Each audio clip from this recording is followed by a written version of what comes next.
and you're listening to Sean Rossler on the Coarse Grind Podcast.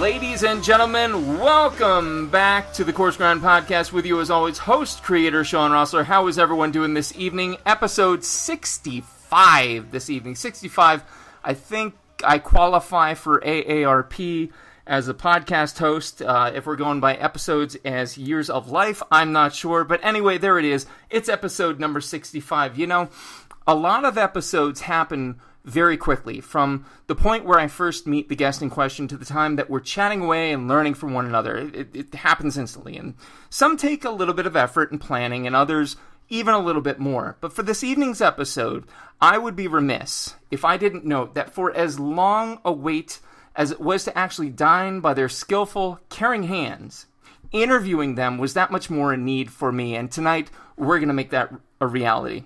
For one of our guests this evening, growing food and cooking have always been intertwined.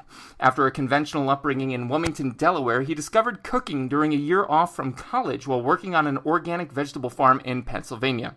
Wanting to cook in a way that honored the quality and integrity of the vegetables he was helping to raise, he began a serious study of the writings of Marcella Hazan, and her classic work, The Essentials of Classic Italian Cooking, became the foundation of his own philosophy of cooking.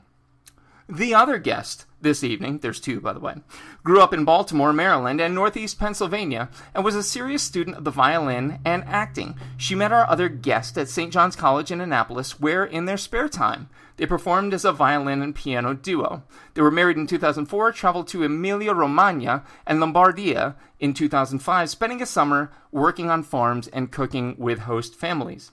They purchased a small farm in northeastern Pennsylvania and started their family.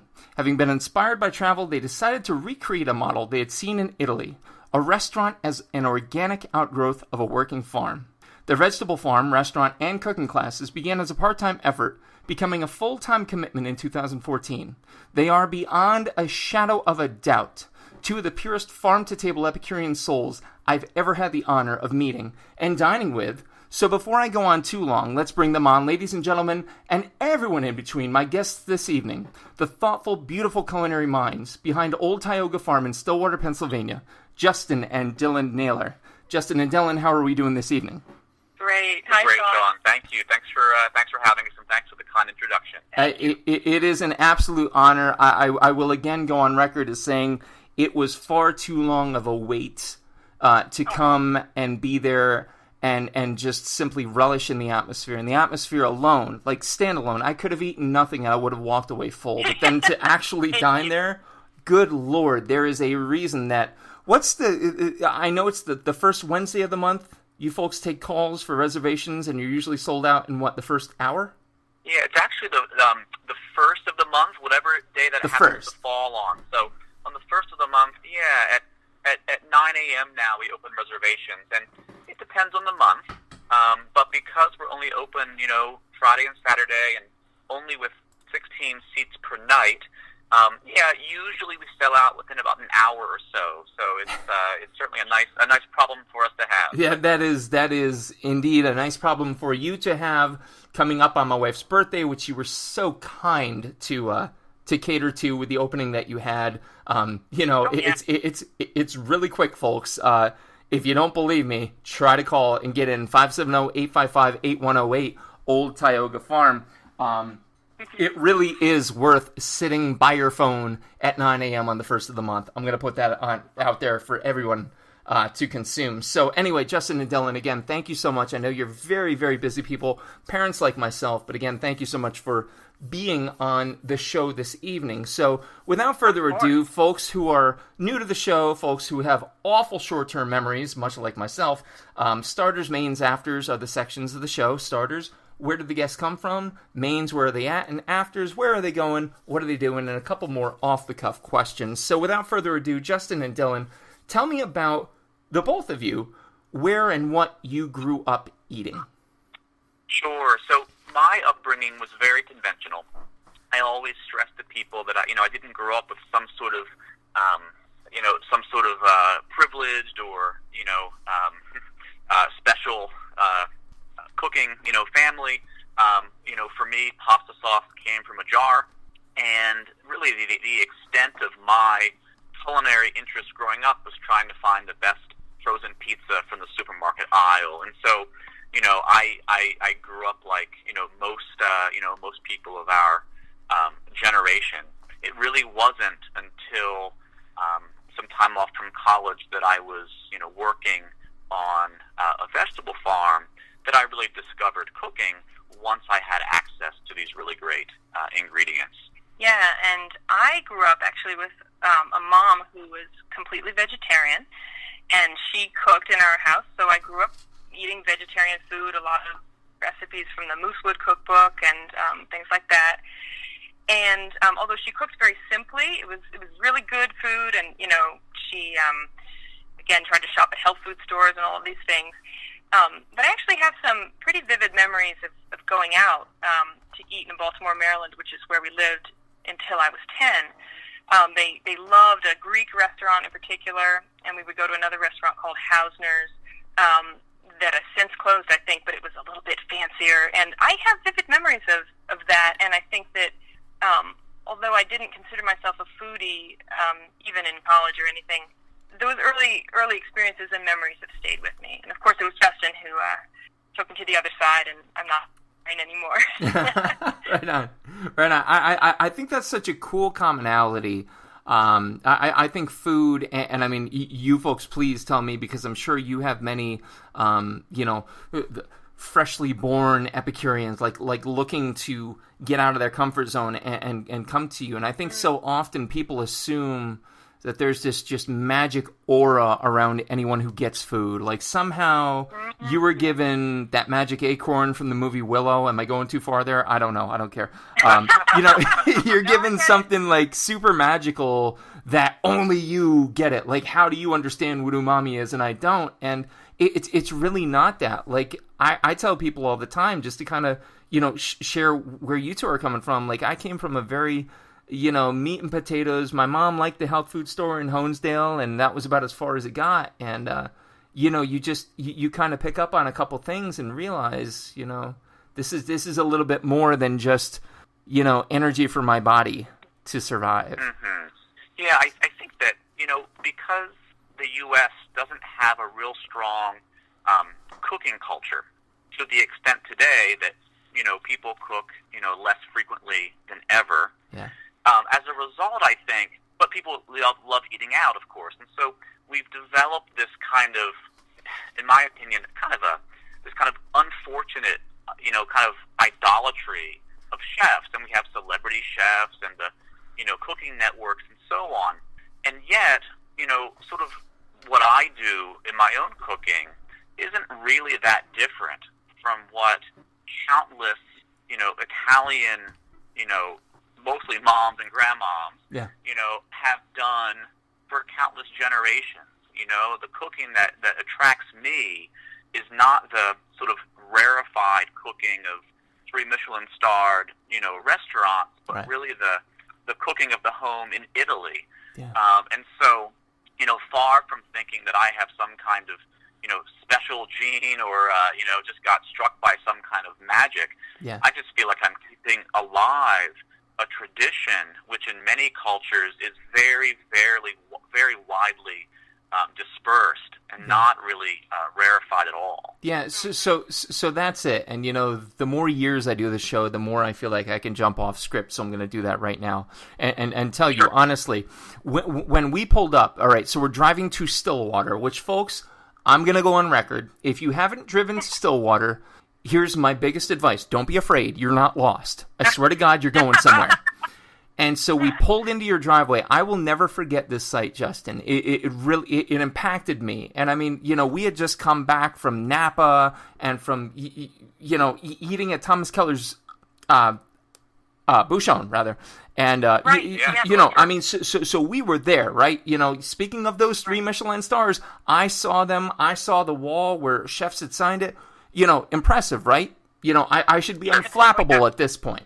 Here's the image I will never forget, Justin. We got out of our car, and we've got the bottles of wine, and we're kind of looking around, and we're like, oh, okay, this is it, cool. And I looked over at the greenhouse, and I saw you walking out with a bowl full of fresh produce and rolling right in. And I literally, my jaw hit the ground, and I went, oh, shit, that's our dinner.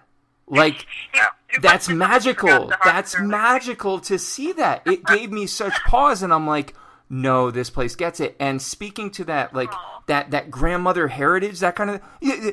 Don't awe, because you saw me cry in your kitchen at the end of the night. I'll say that here and now. I did. I cry at beautiful meals. And it was so... It truly spoke to the familial culture of what nurturing each other should be. And I mean, from literally being brought in to the time we left, it was just... the ride home was silent. The ride home was silent. There was nothing to say because everything had been said on our plates and between each other. So, no, well, thank you. And I just want to say that, sure. that it was so nice to talk to you, the both of you, afterwards. I mean, I feel like the relationships that we have had with guests who come and who keep coming are, to me, just so nourishing.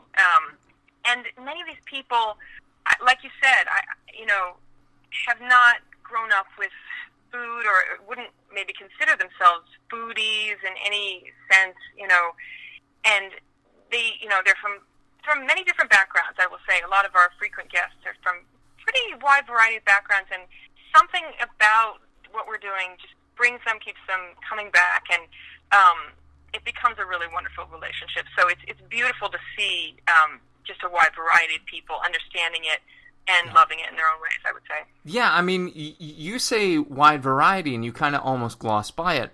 Let me blow up your spot here a moment. You have people flying in from other countries to eat with you. Is that a true story? Oh, say it again? I'm sorry. You have folks flying in from other countries to eat at your place. True story? Not really. Not that we're aware of. We had some folks who have been, I'm trying to remember. Was there somebody there that night who was... It was a group from Italy, I want to say. Or I remember if it was that. We've definitely had folks who are, from another country. They maybe have been visiting family. Maybe that's it. Maybe that's it. But the fact that they even know of what you're doing, I mean, it takes a long time from what I understand from my limited knowledge of the industry. It takes a long time to build a reputation that people want to go to, and yet you folks seem to do it very, very well, almost effortlessly, it would seem. Yeah, well, that's interesting. I mean, I think that, we started our business in an extremely unconventional way. I think that the typical model is to decide to open a restaurant, take out a pretty massive loan for capital expenses, and of course, 50% of small businesses fail, and I don't know what the number is for restaurants, but it's probably even higher. Oh, yeah, I'd say that's being immensely kind. I think Bourdain said 75, but, Sure, yeah, somewhere in there. I think that's probably right, and so we did something totally different, although I always wanted to be working full-time on the farm, both with the vegetable side of things and also the restaurant. I worked off the farm as a teacher for our first, really 7 years of living here. And what that allowed us to do, as a teacher, having summers off, it allowed us to start both the vegetable business and also the restaurants very gradually. And I think the first year we were open in 2008, maybe we just opened 6 times, all year, maybe once a month for a few months with a couple months off in the winter. And this just, this was in 2008. And so it just built very, very slowly. And I didn't, resign from my off-farm work until, as you mentioned, 2014. And so I'm not sure it was, certainly from our point of view, it didn't feel effortless, but the way we went about it in this very gradual sort of building stage was certainly a lot easier than going all in and rolling the dice.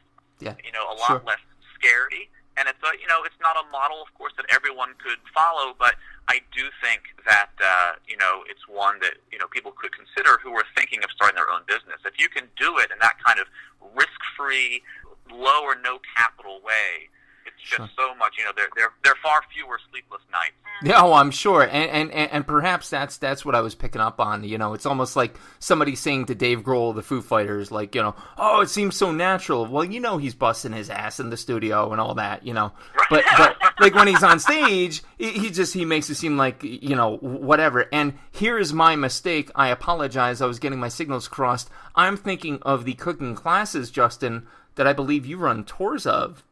Oh, yeah, of course. My bad entirely. Yeah, that's okay. Yeah. So in addition to the work here on the farm, both the vegetable production and the restaurants and classes, when I resigned from my teaching position and was available for more months of the year, I began offering week-long culinary tours in Italy. I had a chance to get to know Rome quite well from my years as a Latin teacher, taking students to Rome. So it was just a kind of a wonderful coincidence.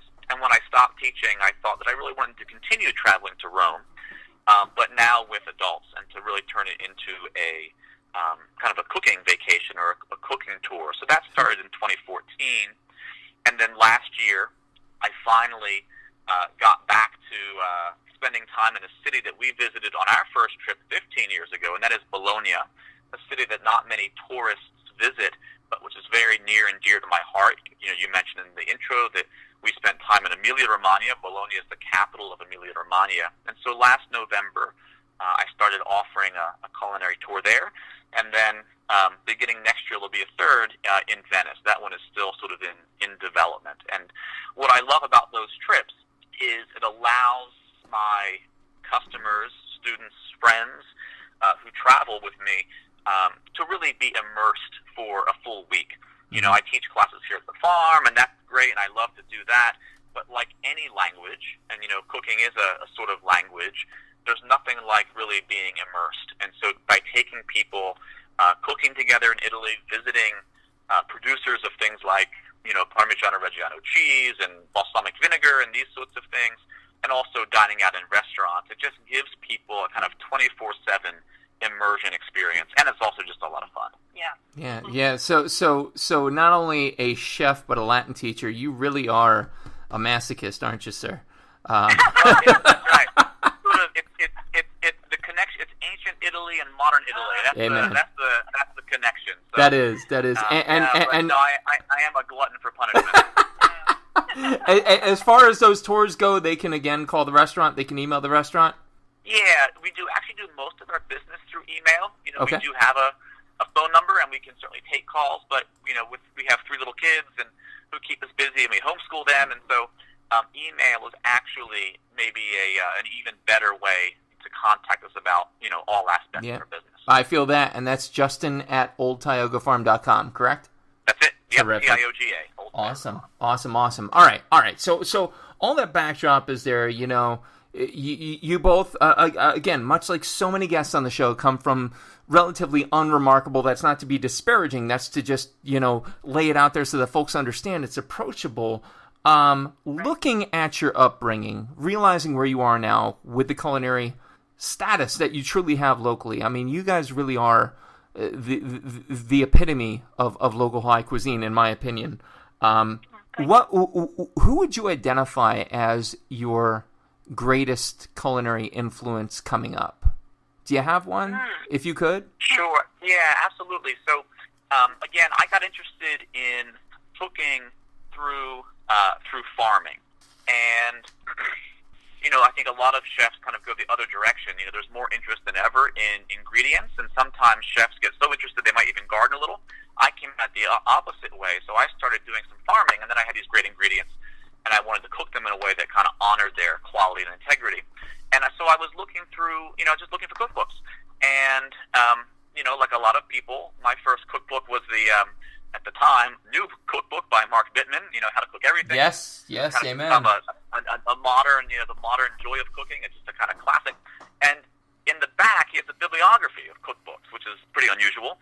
And he said that the only cookbook basically on Italian food that you need is Marcello's book, called The Essentials of Classic Italian Cooking. So I bought that, and immediately I found just an approach there, a philosophy of cooking, which resonated with me because it was ingredient-based. It was about simplicity. She had a strong, compelling voice, and it was basically kind of, love at first sight. And although certainly over time I've, branched out to other influences. There are other, cookbook authors. There are other chefs I admire, both here and in Italy. By far, Marcella has been my principal influence by far. And I should mention her husband, Victor, as well, because they actually collaborated on her book. So the actual, she wrote in Italian, and he would translate, and so the actual prose is his. And he also wrote a book on Italian wine in the 80s, which, is a little bit dated now, but really was sort of my Bible when I first started learning about Italian wine as well. So really the two of them have been by far the greatest influence in my cooking. Awesome. And how about you, Dillon? Ooh. Yeah. Well, I would just say that it was pretty sweet to see that process. Justin was just getting into cooking right before I met him and when we met in college. And so I remember him making pizza for me and some friends at his apartment. And then when I would visit him when we were dating him, trying out dishes on me. And it was very, very sweet to see that process. Back when Marcella's book was on one piece, and now it's falling apart at the seams. I actually had an interesting experience with a book written by a man named Jeff Benjamin. Since I'm in the front of the house, this gentleman is the manager of Vetri, I guess Vetri Ristorante down in Philadelphia, which is a restaurant that opened in the late 90s, Mark Vetri. And Mr. Benjamin wrote a book called Front of the House a few years ago. And his book is about service, basically, being a server, in the front of the house, a hostess, a sommelier. And that book actually, I think I read it either in 2013 or 2014. It was kind of when we were making the transition to doing this year-round. Because, in the beginning it was a little bit, nerve-wracking for me. I was new. I had been a hostess at a fine restaurant. In fact, Justin and I, when we were dating one summer, we worked at the same restaurant in Ephrata, PA. He was a server, actually, and I was a hostess, and I enjoyed it, but I had no experience as a server. And so, doing this, and our business was a little bit of a new thing for me. I loved arranging dining rooms. I love working on the music because I have a musical background. But the service aspect of it was new. I enjoyed it. But when I read this book, and they take service very seriously at Vetri, and they, but without being pretentious. And he really talks about people who kind of have a hospitality gene, and not that it's again, people can learn things, but he does honor that in people and say, hey, if you're one of those people, celebrate it. If you love to serve, it's not a small thing. It's a big part of the experience. And in reading that book, I really felt, I would say my role at the restaurant, because I'm not doing any of the cooking. I'm just in the front of the house. And then we're back there together, crossing in the night. But I really felt that just kind of empowered me and inspired me, that book. So yeah, Front of the House by Jeff Benjamin of Vetri. It's a real inspiration. Awesome. Yeah, and if I could add just one note to that, our the style and standards of service these days are pretty good, but Vetri is maybe the only restaurant I've been to where I feel like the servers, absolutely and genuinely cared about us. That we we weren't just not just I don't know what the right word is. You weren't just a two-top waiting to be turned. Yeah. I didn't want to be too cynical, but no, that's being honest. And you're waiting to flip the table to get someone else so you can increase your tips for the night. None of that stuff. It just felt so genuine, and I don't know that I've felt that in quite the same way at any other place. So, I think giving them a shout-out is a great thing. So let's talk about that, again, going off script, because, apparently once you cross 65 episodes, you can be old and senile in your own way as a host and just throw convention to the wind. So I have, you could probably look back, and 90% of episodes, service comes up as a topic, and it comes up referenced as perhaps the sixth flavor, the sixth taste sense, because it will bury your evening. You can literally have 3 Michelin star food land in front of you, but if it is delivered with a scowl, sneer, or otherwise, it will ruin it to a point you can't enjoy it. And I believe that wholeheartedly. Much the same, you can have, a strong effort from the back of the house, maybe not the most, talented, but if service is on point, you're going to enjoy it that much more. I think it is almost an inalienable right of the diner. I shouldn't say right. That's kind of pretentious of me. That's smug, to say the least. But I think you see where I'm coming from. Without that service, your efforts from the back fall flat. Yeah, and it really, we actually have some, we've been doing it long enough now that we have some customers that we've gotten to know quite well. And, occasionally we might ask them a question or two or get some feedback from them. And one thing that they said to us early on, maybe 5 years ago, which was really powerful, was, look, it's not just about the food or not just about the service, right? Just the whole experience of dining has so many different elements that all work together, and you really can't separate them. As you just say, if your fantastic meal comes out, with indifferent service or a scowl or whatever, it's just not going to work. And so I think that's absolutely true. There's a restaurant I take customers to in Bologna the first night that we're there, and actually the food, while being okay, that's not the point. We go because it is this just amazingly kind of boisterous, just joyful, wonderful, just has this contagious energy to it.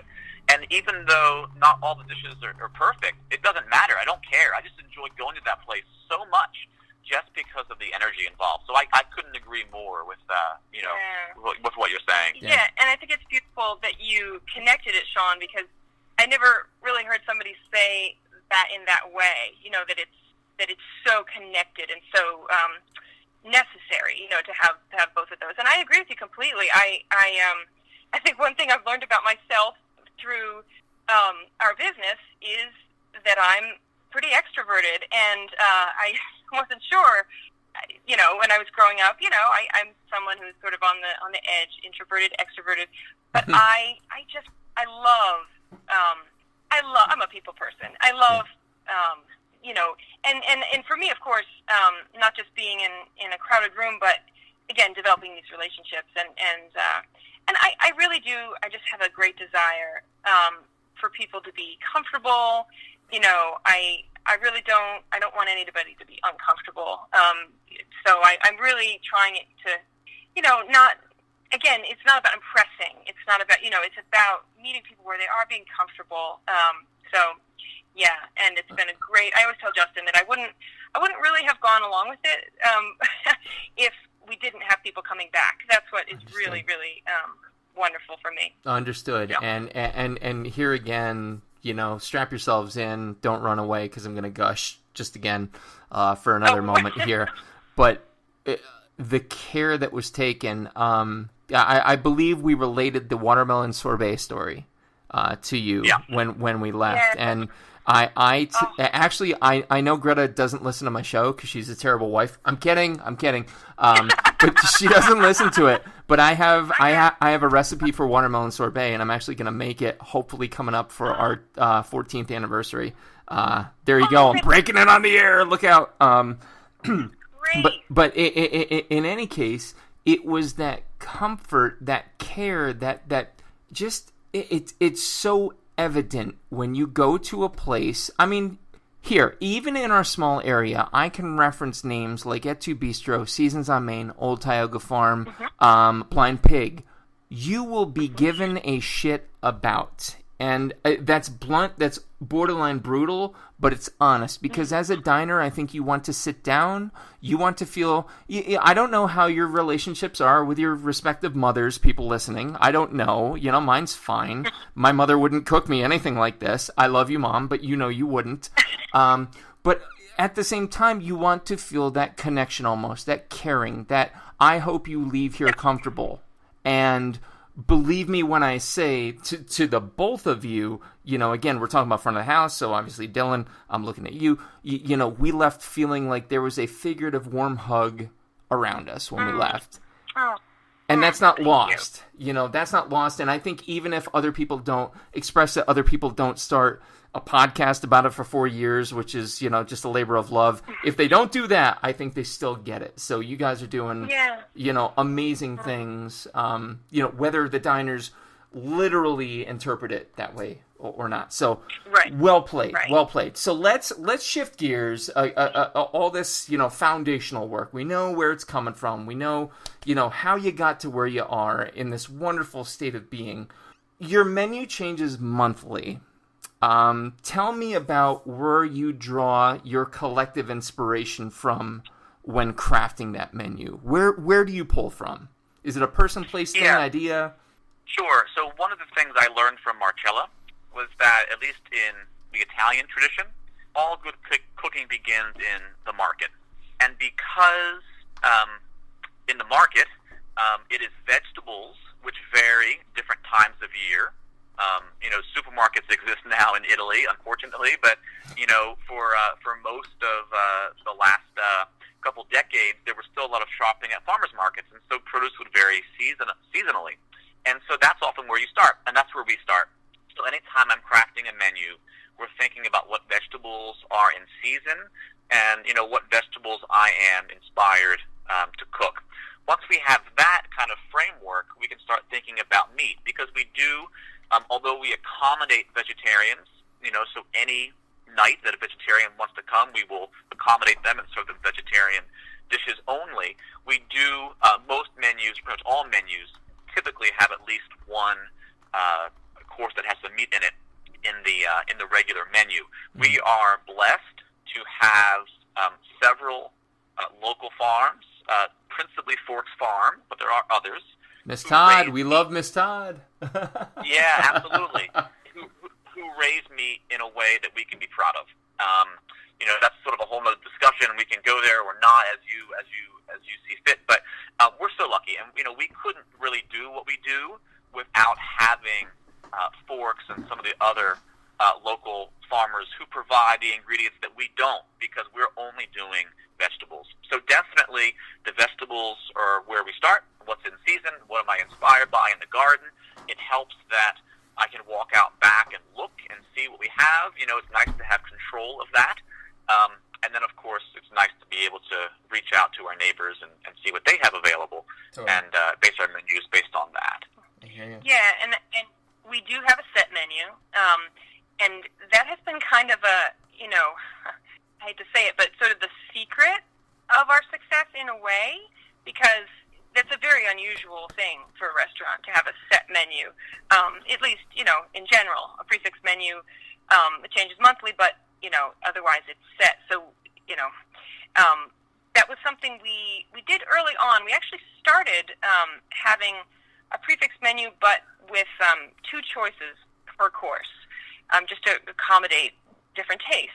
Sure. And I think we did that for our first few years, again, when we were open very part-time. And then it was fine, but, Justin wanted to simplify things. He said, hey, do you think people would mind if we went to a set menu? I said, well, let's try it.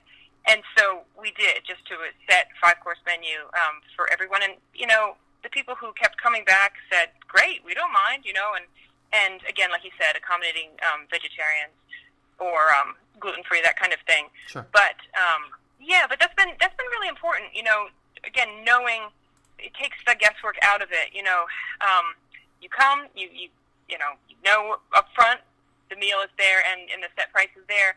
And people have said they enjoy that. We have one couple who comes every month, and they say they don't even look at the menu before they come. They just show up, and they're glad to be surprised. So that's been it's been wonderful to see, because we didn't know how people would necessarily react. Obviously, some people are not into that menu, and that's okay. Yeah.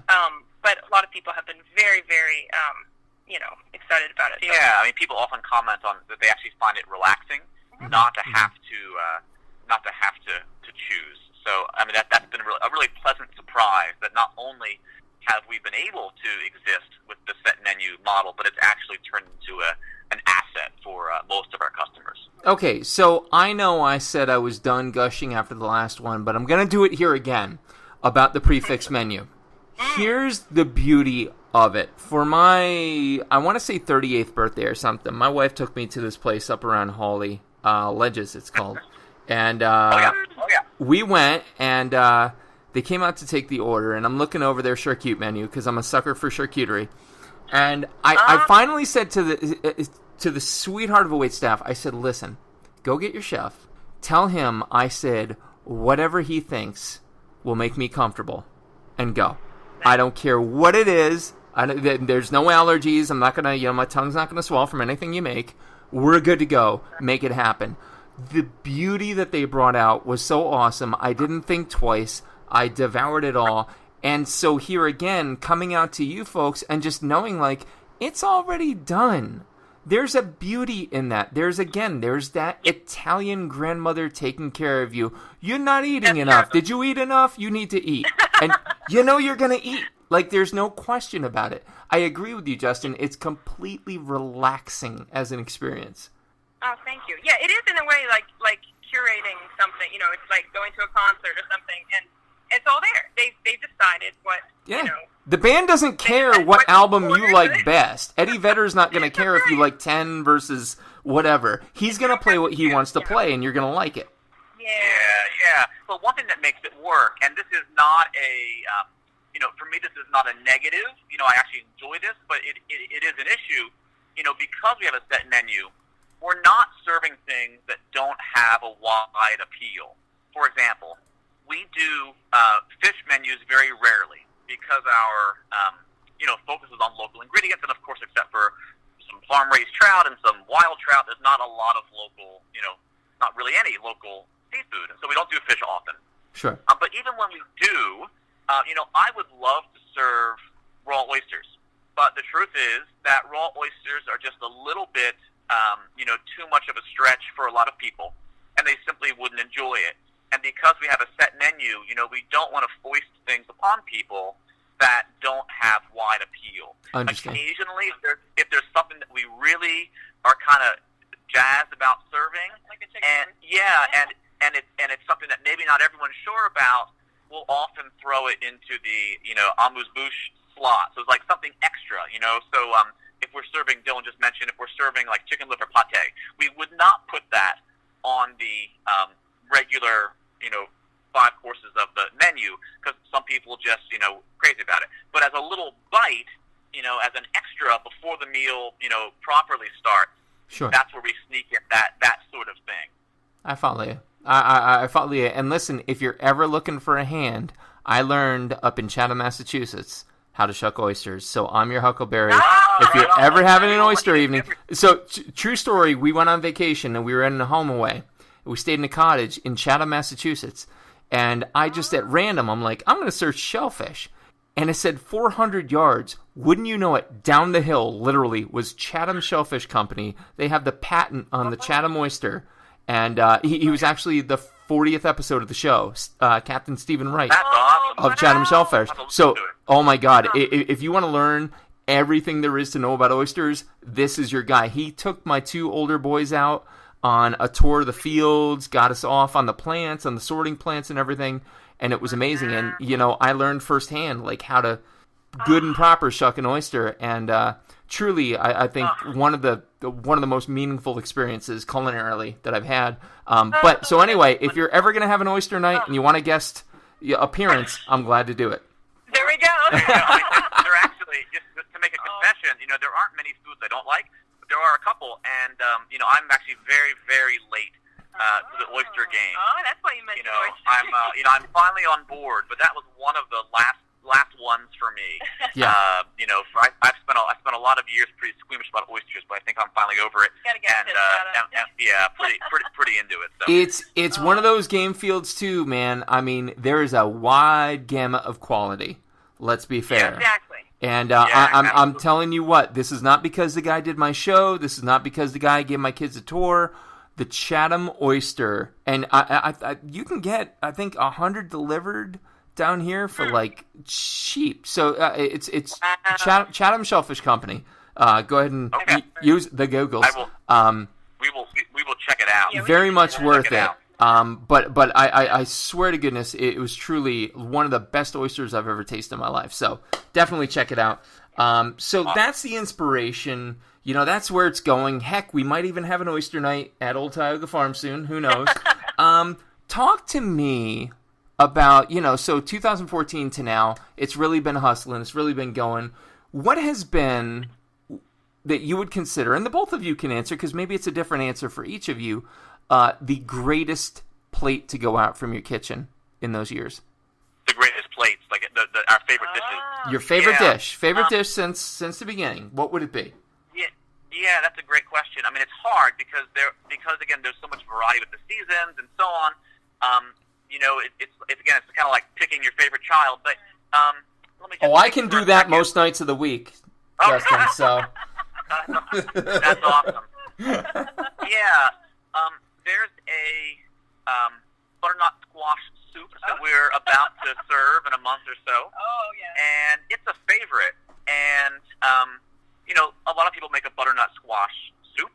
In fact, this one is pureed, and so it's one of the things that we make that's not even really all that Italian. I'm not sure it's something that you would see on a menu in Italy, but we like to do it.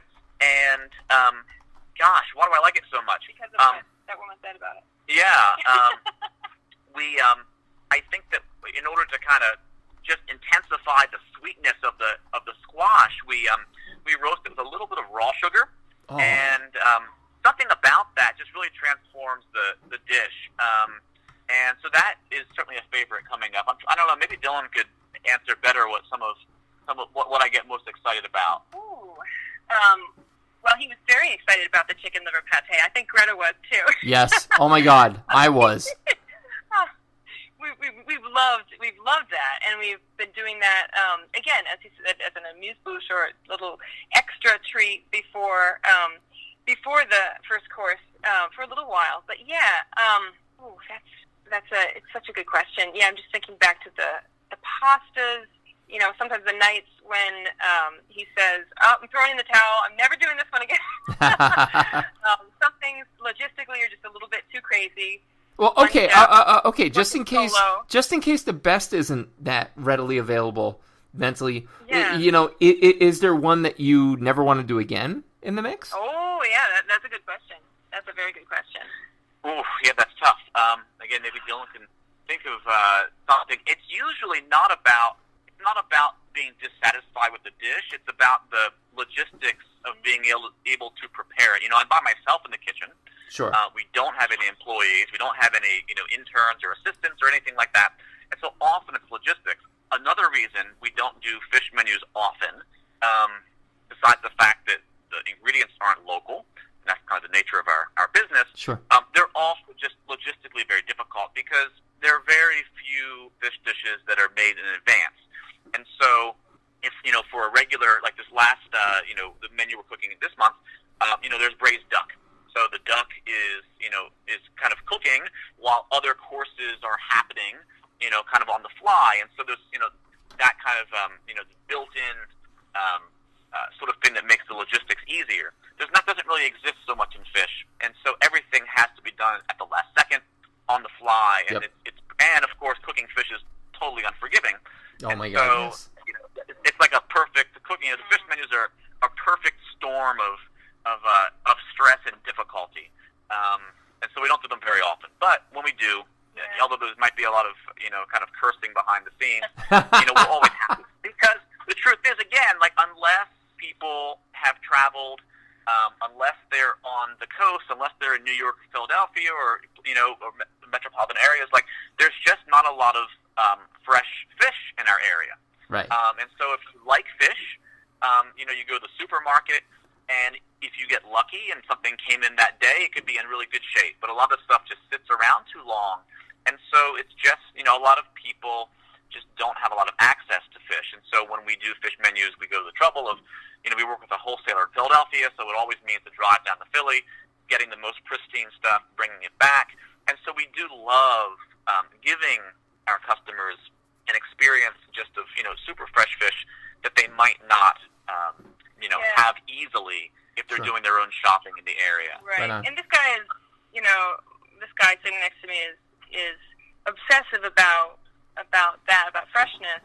And he sort of communicated to me early on in our relationship, how it just made him so mad that restaurants that we would go to were cutting all kinds of corners. It just seemed like, they logistically, again, you have to prepare things in advance and maybe heat them up or this or that. And I remember when he was getting into cooking, he just said, "Oh no, I don't want to get into the restaurant business. I'm not going to go there." And I don't want to, And so when we were able to sort of do it on our own terms, it was so beautiful because, in a way, it's like, again, you're cooking as if you're cooking for your friends or a dinner party. You're going to do things to make them fresh as possible. And because we kept the numbers small, so that basically he can do it exactly the way he wants to, and he doesn't have to cut the kind of corners that he would have to if he was cooking for a larger number. So we say that, we apologize that we keep it small, but that's the reasoning behind it. And I think something as simple as calamari, like doing them in the batter that he does, the fried calamari. It's just amazing to see people connect with that and say, wow, oh my goodness. And for people to eat something for the first time, last night there was a woman having duck for the very first time. Oh, and it's so beautiful. special. And certainly it's also special when you have someone who says, usually I can't stand eggplant or I hate broccoli, but I really enjoyed this. I loved it. And that's a beautiful thing. I think you said that, Sean, about something. I think that of any nice thing anyone has ever said to us, I think those comments mean the most to me. Yep. When someone says, I thought I hated this ingredient or I didn't like it, or I saw it on your menu and I was like, I'm not going to enjoy that or look forward to it. It's usually a vegetable. And they say, but, in that preparation, it was delicious. And, that probably means more to me than any other, kind word that, someone might say. Because that's, and that's one reason I teach cooking classes as well. The last thing I want to do is, hoard or hide any, cooking knowledge or experience or whatever I have, because ultimately, although we love having a restaurant and having people come out to the restaurant, ultimately, if I can inspire people to cook more at home, that's a wonderful outcome. Yeah. Because the truth is, people cooking at home, it just has all kinds of benefits for families, for health, nutrition, Yeah. Oh my God, etc. Yeah. And so I think that's and again, that's one reason we do the classes. And and you might also notice that we're not opening up a restaurant empire either. So No. we this is just us, and it may not outlive us. We're not having our kids sign any kind of contract about that they have to go to the family business.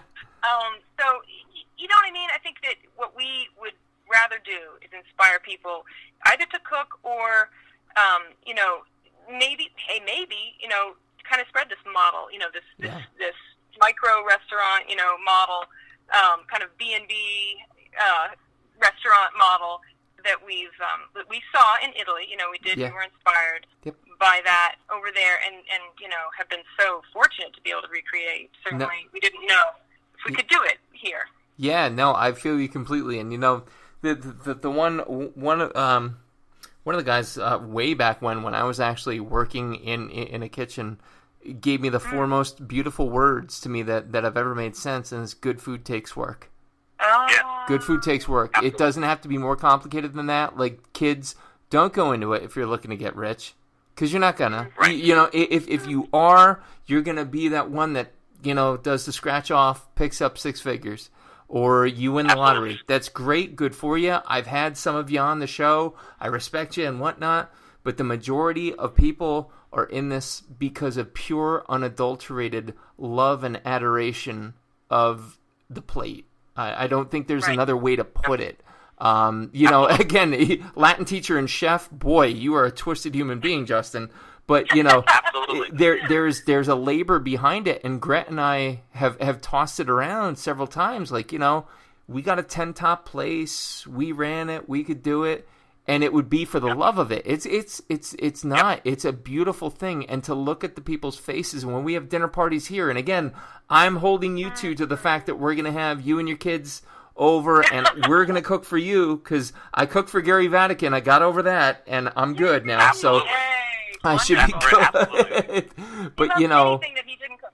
As you know, cooking, when you care about it, cooking is stressful and hard. And so, people are always insecure about, I don't know, I cook for you, whatever. I love anything, anyone. It's just so relaxing. Me too, man. So long as someone else is making it, right? You know what it's like. I mean, it's just having someone. It's just so relaxing to be cooked for. I love it. Him very often because he won't let me in his kitchen. Well, and you know what? Greta's the same way. Today, she had it set up that she was going to cook dinner, and by about 11, I had overtaken the whole process, and just did a whole chicken, white wine, heavy cream, peas, bacon, just slow cooked all day, and it came out, smashing. But it's that labor of love to see the smile, to see the kids too. The kids, there's your metric. Like if you can get a smirk out of them, oh man, you're doing something good. That's true. Yeah, yeah. I think that the right way to put it. We've been kept humble. The success of our restaurant is great, but the fact that I can't get my kids to eat a lot of my cooking has, kept us grounded and humbled. It's not as easy as I have been led to believe it might be. Mm-hmm. Yeah. It's not the Tom Colicchio putting a piece of bacon in his baby's mouth and they love it. All right, stop it. That's not that easy. Yeah. We've definitely had struggles with our own kids, eating habits and so on. So. True. And see, you hear that here, folks. If Justin and Dillon are having it, you're going to have it. Relax. That's fine. They're not going to eat, Relax. Chateaubriand or anything like that right out the gate. Let it go. It's fine. It's fine. Yeah, and our one 8-year-old son has a vendetta against wine. His mission in life is to stop people from drinking wine. Why? So. I don't know. He knows we love it. Coffee too. I don't want to dislike your kid, but I kind of dislike your kid right now. Yeah, right now I understand, man. Tell me about it. Talk about like daily struggle, man. So, and so we're always sensitive to people looking at our life from a distance and thinking like, these guys all perfect. It's great, and well, no, it's not all perfect and it's not all great. Love it. And we have some pretty serious daily struggles as well. Amen. And yet, despite those daily struggles, Old Tioga Farm is an absolute powerhouse here in the area. 1432 Old Tioga Turnpike, Stillwater, PA 570-855-8108. It is an absolute landmark in the area. Get your asses there collectively. Call on the first of the month and be sure to be on the phone by 9. Otherwise, you'll miss it. Believe me, I know. And I mean, you guys show no signs of stopping. I mean, what's the 5-year? I mean, it's you're in it, right? Or are there plans in the works? We're in it. I mean, again, what's the right way to put this? For most businesses, the goal is kind of the default is always growth. Does that mean another location, Justin? Yeah, no, exactly the opposite. So for whatever reason, maybe we're being naive, maybe we'll change our tune, as we get older and wish our retirement account were bigger. But, we're not really interested in growth. We feel like the size we have is the size we want. We don't want to be open more than the 2 nights a week. We have a vegetable business, which is as big as we can do. We don't want to hire a lot of help or have people run these things for us. I suppose that the one area that would be nice to grow a little bit is the culinary tours in Italy. You know, the last couple of years I've done 2 or 3 a year, and you know that could certainly become 4 or 5 or 6 or something like that.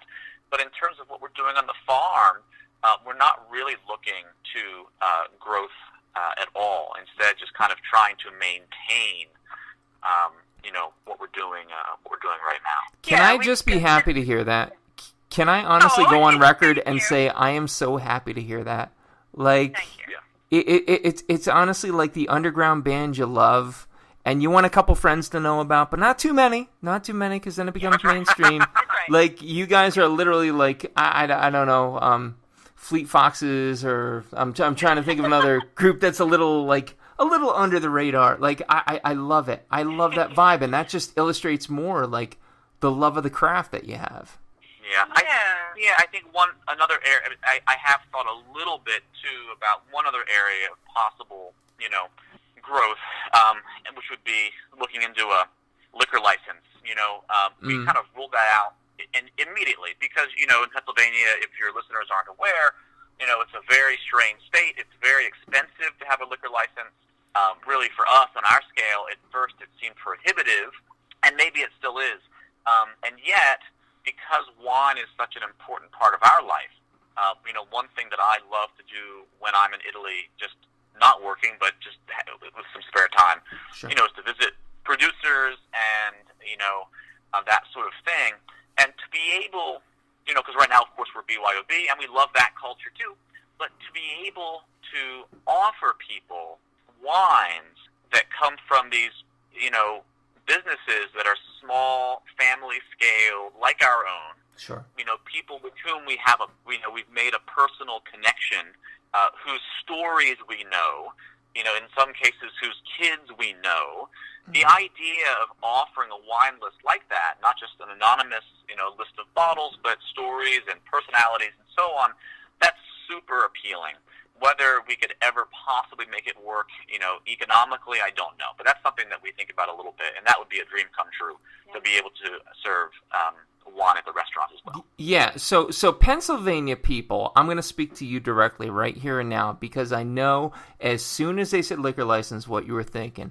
Oh, they're trying to mark up the bottles. That's the most common misconception of a culinary reason to get a liquor license. I understand. I understand it could look that way, but at the same time, you will never get a better education without traveling across the country than you would, or to another country, rather, than you would at the hands of a skilled chef or sommelier, depending on the institution, picking those for you. So trust when they have a wine list, that they are truly looking out for the ones that they feel. And again, just to reference a dear friend of mine, Steve Neumeister at Two Bistro in Danville, he introduced me to some beautiful Napa cabs, and it prepped me for the trip out there for my 40th. I turned 40. I'm old. There you go. There's the joke. I'm 40 next month. Oh, my God. Well, congratulations in advance.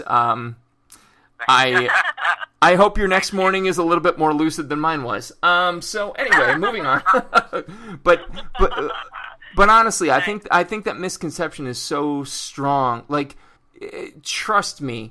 Like, just like with the plates that are going to get put in front of you, the bottles on that menu are hand picked. Again, probably not by every institution, but especially by an institution like Old Tioga Farm. If they get this license and they have a wine list, you get your ass in front of it and you look at it and you absorb it and let them pick it for you. Let it be everything that it should be, and it should be that guided experience, because believe me, having dined there once, it is a guided experience of the most beautiful, comprehensive nature humanly possible. So, look at that. I'm gushing again. Go figure. All right, so liquor license, no expansion, beautiful future.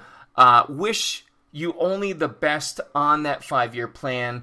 Couple last-minute afters questions. Again, no one's been injured. Actually, Sean, I actually am sorry to interrupt you. I will add actually one more. This is something that's definitely going to happen. Yeah. Of course, we're a it's really important too. We're of course a vegetable farm, and so the typical vegetable season in our climate, ends in November and starts in May or June. But, many people aren't aware of this, but, even in our climate, you can really be harvesting vegetables almost 12 months of the year with these beautiful, simple, unheated plastic hoop house structures. And you mentioned that when you first came to the farm, I was coming out of the one, okay? And we're building another one. In fact, it's starting tomorrow. A crew's coming out to do that. Beautiful. And this is going to give us the ability to really be serving produce from our gardens either 12 months a year or close to 12 months a year. Because, every year this happens where, December, January rolls around, and next thing you know, I'm back, to shopping. And again, I'm grateful that we live in an age where it is possible to buy produce in the store year-round, but I'd much rather be getting fresh produce from our farm even in, January and February. Because in Italy, they have produce year-round, and the only difference, they have the same number of, hours of daylight that we do. They just don't have the extreme cold. And so just by providing this simple hoop structure with some plastic, if it's 30 degrees outside and it's sunny, it's going to be 65, 70 in the house. And so that's what makes it possible. So I just wanted to add that in terms of growth. That's definitely coming, and I think that's maybe the most exciting change since I, resigned from my off-farm work. All right, so pay attention. Old Tioga Farm's coming at you year-round. Don't go sleeping on them. Call for reservations. December, January, I think, will be the softballs this year at least. But then once people catch on, they'll know, Then it'll be it'll be a bloodbath on the first of the month as every month as it goes. We have those cancellations.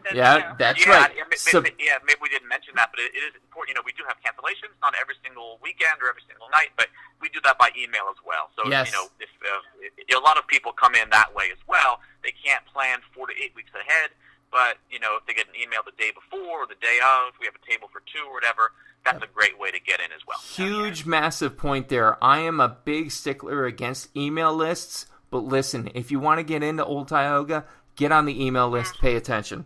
Biggest thing possible. Biggest tip I could ever give you. So there it is, folks. And we work hard not to send any junk or barrage or email if anything unnecessary. Absolutely. No Russian mail order brides or pills or anything like that. We're in good shape there. So, again, Old Tioga Farms, Justin at oldtiogafarm.com. So, moving on to the afters, real quick, let's wrap her up with some fun, a little bit more irreverent questions. Again, no one's been injured in 64 episodes. I don't see it happening tonight, but who knows. I am standing in your kitchen, and I would say professionally or at home, which is usually the disparity, but, I mean, you're right there. What music do I hear? Ooh. That's you. Oh, that's me, huh? Well, someone has a fondness for Italian pop music, so there's a lady named Rachele who has exactly one song available on iTunes, and it's one of Justin's favorites. Yeah? It's something like Io non so cos'è l'amore. I think that's what it is. Io non so cos'è l'amore, which means I don't know what love is.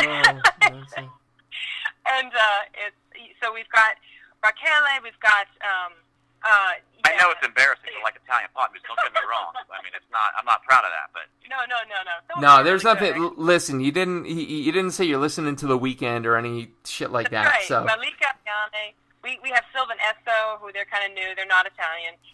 We have everything, and I love music so much.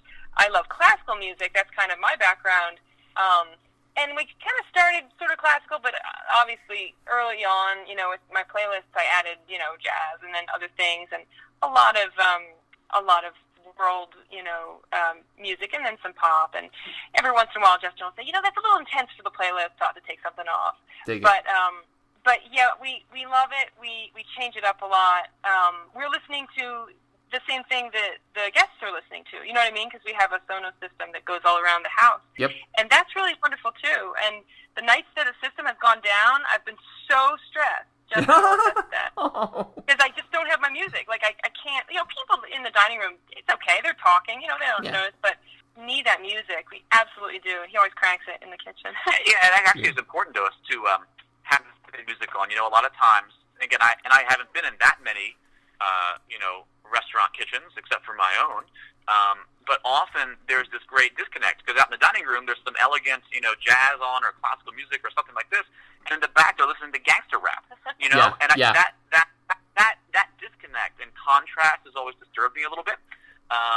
That what happens behind the scene is so different from the vibe. Agreed. That's like not pouring what you're cooking with. You know, I think there's. That's correct. Yeah. That's correct. Exactly. So. Yeah. And we play what we like also, you know. Exactly. We try to mix it up, but we feel some connection to the music we play, and that's fun. Yeah, and just to give you a heads up, Sean, we probably should wrap it up in about 3 minutes or so. I'm sorry not to give you more notice, but we just need probably to get back in and get our child care. Oh, no, absolutely. With that, let me jump right down to the final question of the night. What is food to you in a single word? Love. Nourishment. Oh, that's 2 words. I'm sorry. It's 2 words. Love and nourishment. Love and nourishment. I love it. There's 2 guests, there's 2 words, so there it is. Yeah, comforting. Yeah, absolutely. All right, well, Justin and Dillon, I really, really appreciate you taking the time out of the evening tonight to talk shop with me, to just let me pull that curtain even further aside and understand where you're coming from. OldTiogaFarm.com, 1432 Old Tioga Turnpike, Stillwater, PA, 17878, 570-855-8108. Again, folks, get on their mailing list, email them, be there, be ready. First of the month, I'm telling you, I'm not kidding, it's not a joke. So be ready, get out there, you will not be disappointed. And again, Justin and Dillon, thank you so very much for being with me this evening. Oh, thank you, Sean. It's a real pleasure and an honor, and thanks for all the hard work you do. Yes, you got it. Oh, thank you very much. Ladies and gentlemen, this has been episode number 65 of the Coarse Grind Podcast. Our guest again this evening, Justin and Dillon Naylor of Old Tioga Farm. Our producer this evening, as always, has been the lovely, voluptuous Johnny Leland Robinson. Check out his Libertarian Socialist Caucus podcast, and next episode will be number 66, taking it right back to the very beginning. Stay tuned.